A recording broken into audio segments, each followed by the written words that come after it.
Hello అండి. అందరికీ నమస్కారం అండి. అందరూ ఎలా ఉన్నారండి? బాగున్నారా? ఇప్పుడు జస్ట్ ఒక్క నిమిషం ముందు నేను కూర వండటం స్టార్ట్ చేశాను. కరెంట్ పోయిందండి. మా ఏరియాలో కరెంట్ బాగా తీసేస్తానని చెప్పాను కదా! అయితే ఈరోజు మా రాధాకృష్ణ యూట్యూబ్ ఛానల్‌లో నేను కాకరకాయ ఫ్రై చేస్తున్నానండి. మరి కాకరకాయ ఫ్రై మీలో ఎంతమందికండి ఇష్టం? ఇష్టం ఉండదు పిల్లలకైతే. ఏది చేదు కదా కాయ అందుకని. పెద్దాళ్ళకైతే ఇష్టం ఉంటుంది గానీ, చిన్నాళ్ళకైతే వాళ్ళు అమ్మో! కాకరకాయ అంటే దగ్గరికే రారు. కానీ తినాలి. మనకి కడుపులో ఏదన్నా నులి పురుగులుండా, లేదంటే ఏదైనా మెడిసిన్ కింద చక్కగా పనిచేస్తది కాకరకాయ. కానీ అది తినాలి మరి. కానీ ఎవరు పెద్దగా ఇష్టపడరు. ఈరోజు నేను కాకరకాయ ఫ్రై చేసి మీ అందరికీ చూపిస్తానండి. మీరు కూడా చూస్తారా మరి?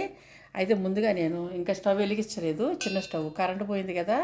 తెచ్చి హాల్‌లో పెట్టేసుకున్నాను. నుంచుని చేయలేక కొంచెం జ్వరం వచ్చి నీరసం మాత్రం కొంచెం తగ్గింది. దగ్గొస్తుంది బాగా. అందుకని నుంచుని వంట చేయలేక ఈ మొత్తం సరంజామా అంతా కూడా ఇదిగోండి కారం, మంచి నూనె, ఉప్పు, ఉల్లిపాయలు అన్నీ సెట్ చేసుకుని తెచ్చుకుని హాల్‌లో కూర్చున్నా. ఇప్పుడు ఇది ఎలా చేయాలి? ఎలా వండాలి? చేసి వండి మీకు చూపిస్తాను. మీరు కూడా చూడండి. చిన్న స్టవ్ అండి వెలిగించాను. హాల్లో పెట్టుకున్నానని చెప్పాను కదా! ఇప్పుడే నేను అన్నీ ప్రిపేర్ చేసుకుంటున్నాను. కరెంట్ పోయింది. అంటే వర్షాలు బాగా పడుతున్నాయి కదా! అందుకని కరెంట్ తీసేస్తున్నాడు. అంటే ఈరోజు లేదులేండి. ఈరోజు కొంచెం గాలేస్తుంది. బట్టలు కూడా వాషింగ్ మిషన్లో వేసి ఆరేసాను. కొంచెం పర్వాలేదు. కాకపోతే నేను కూర ఇలా ప్రిపేర్ చేయటం మీరు చూస్తారా మరి? కొద్దిగా నేను వాయిస్ దగ్గొచ్చి వణుకుతుంది. ఏమనుకోమాకండి. బాగోట్లేదు కదా అందుకని. శ్రద్ధగా ఏనండి. కరెంట్ వచ్చిందండి. నేను ఆయిల్ వేసాను కదా ఇందులో. ఇప్పుడు ఏం చేస్తానంటే కొంచెం ఆవాలు, పసుపు వేసుకుని మీకు చూపిస్తా. ఉల్లిపాయ ముక్కలండి. ఉల్లిపాయ ముక్కలు చిన్న చిన్నగా కట్ చేసుకున్నాను. అవి వేగిన తర్వాత ఇవి వేసేస్తాను అనమాట.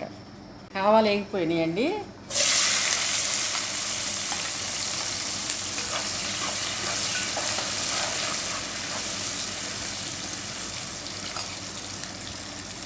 ఇవిగండి కాకరకాయ ముక్కలు అనమాట. నేనేం చేశానంటే చిన్న చిన్నగా ఇలాగ కట్ చేసుకుని ఉప్పు పసుపు వేసుకుని చక్కగా ఉడకబెట్టుకుని ఆ నీళ్ళన్నీ పారబోసేసాను. అప్పుడు కొద్దిగా చేదు కొద్దిగా బయటికి వెళ్ళిపోతుంది అనమాట. ఇప్పుడు నేను వీటిని గట్టిగా పిండి ఆ నీరంతా తీసేసి తాలింపులు వేసుకుంటాను.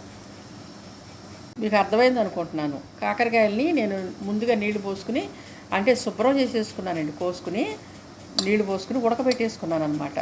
అయితే వంట అండి నుంచుని చేయలేక నేను కూర్చుని చేసి మీకు చూపిస్తున్నాను. ఇవిగండి కాకరకాయ ముక్కల్ని ఇలా పిండుకుని ఇందులో వేసేస్తాను అనమాట.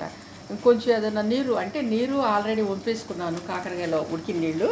ఇంకో కొంచెం అన్న వాటర్ ఉందనుకోండి, మనం పిండేయటం వల్ల వాటర్ అంతా బయటికి వెళ్ళిపోద్ది.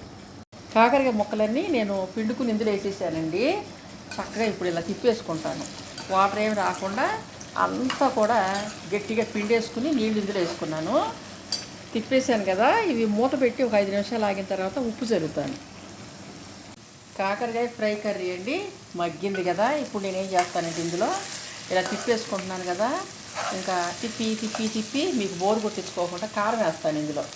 కారం వేసుకుందామా? కారం వేసుకున్నాను. ఇప్పుడు తిప్పుకుంటాను మళ్ళీ.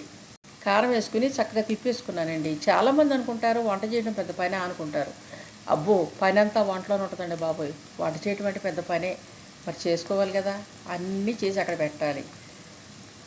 చూసారండి కర్రీ అంతా కూడా చక్కగా మనకి ఫ్రై లాగా రెడీ అయిపోయింది అనమాట. కాకరకాయ ఫ్రై అనమాట. ఈరోజు నేను చేసింది మా రాధాకృష్ణ యూట్యూబ్ ఛానల్లో కాకరకాయ ఫ్రై. ఇదిగో నూనె అంతా కూడా పైకి వచ్చింది. ఇక మనం స్టవ్ కట్టేసుకోవచ్చండి. కూరని కట్టేసి ఇక దాకా తింపేసుకోవాలి. చూడండి కనిపిస్తుందా?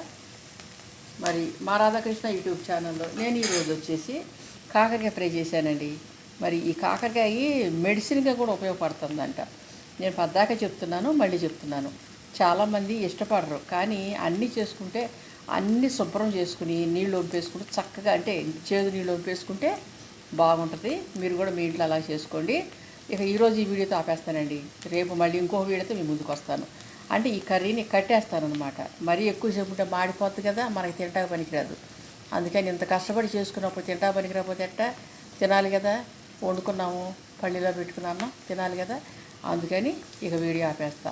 రేపు మళ్ళీ ఇంకొక వీడియోతో మీ ముందుకు వస్తా. నా గొంతుకు కూడా పని చేయట్లేదు. ఇంకా అప్పటి వరకు బాయ్ అండి. బాయ్. జలుబు చేసింది, జ్వరం వస్తుంది. ముఖ్యంగా నీరసం వస్తుంది. మరి ఆ నీరసానికి ఏమన్నా చిట్కా ఏదైనా ఉంటే చెప్పరా ప్లీజ్, కామెంట్లో పెట్టరా. నీరసం వల్ల నుంచుని వంట చేయలేక ఈరోజు కూర్చుని చేశా. కూర్చునైనా సరే మరి మా ఫ్రెండ్స్ నేనుండే కూరల కోసం ఎదురు చూస్తూ ఉంటారని చెప్పేసి వచ్చి కూర్చుని మీ అందరికీ చేసి చూపిస్తున్నాను. మరి నిజంగానే మా ఫ్రెండ్స్ అంతా కూడా నేను ఈరోజు ఏం కూర వండానా అని ఎదురు చూస్తుంటారు కదా, అందుకని ఈరోజు వచ్చి మా రాధాకృష్ణ యూట్యూబ్ ఛానల్లో నేను కాకరకాయ ఫ్రై చేశారండి. ఇంకా బాయ్ అండి, బాయ్, ఎక్కువ మాట్లాడలేకపోతున్నా, బాయ్.